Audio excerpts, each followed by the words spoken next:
the Avaya, SELP, group, Maasai dances. The African origin of civilization, myth or reality, by Sheikh Anta Diop, edited and translated by Mercer Cook.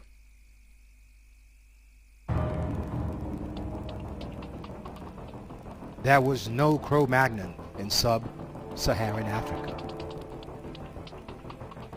And at an interview that Professor Valois was kind enough to grant me at the Paris Institute of Human Paleontology.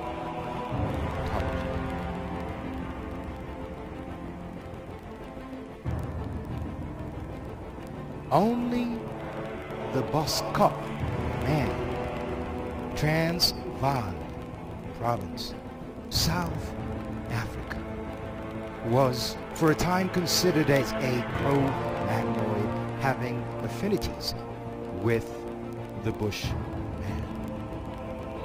But this opinion was later abandoned by its partisans. Conevar unfortunately continues to confuse Grimaldi man, a Negroid, with marked prognathism and broad nose, with Cro-Magnon man, who is not at all prognathous, but presents in hypertrophic fashion typical European traits: thin lips, prominent chin, narrow nose. The theory that makes Caucasoids of the Dinka, the Nuer, Maasai, etc. is the most unwarranted.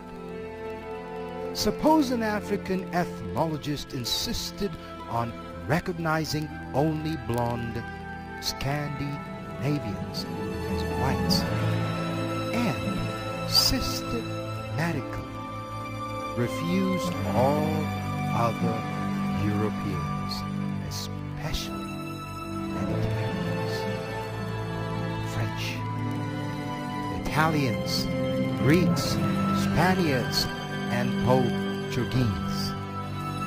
Membership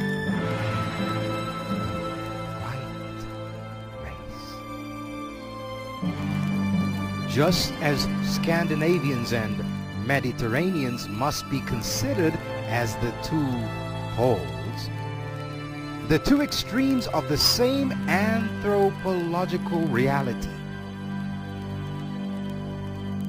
It would be only fair to do the same for the two extremes of the reality of the black world.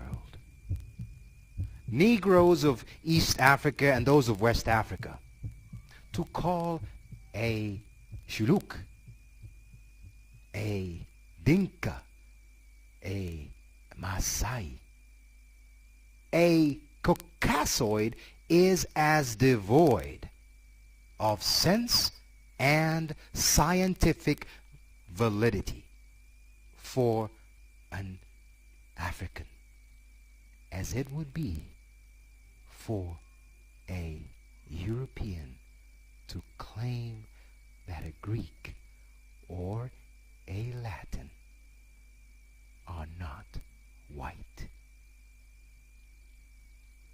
The desperate search for a non-Negro solution sometimes leads to talk about a primitive stock that might not yet have assumed a differentiated black or white character, or to whitening Negroes such as the Maasai.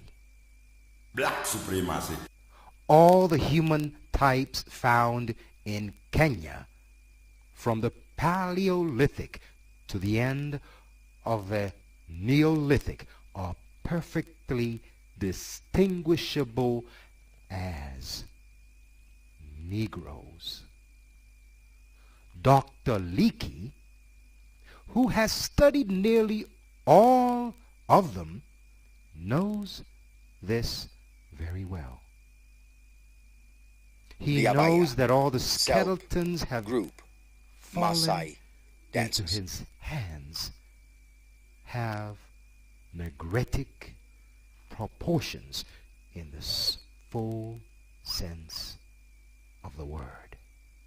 He also is aware that the observation by Boyle and Valois on the floor of the nasal fossae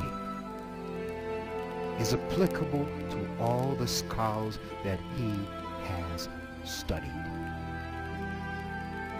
One can understand why anthropologists are silent on these determinants. On the contrary, they readily expand on cranial measurements. For in this domain, except in extreme cases, it is harder to distinguish a Negro from a white. They admit, for example, that from the Paleolithic to our present day Kenya, Ethiopia, East Africa, and the Upper Nile have been inhabited by the same population, which has remained anthropologically unchanged, with the Maasai as one of the most authentic representative types. Amun.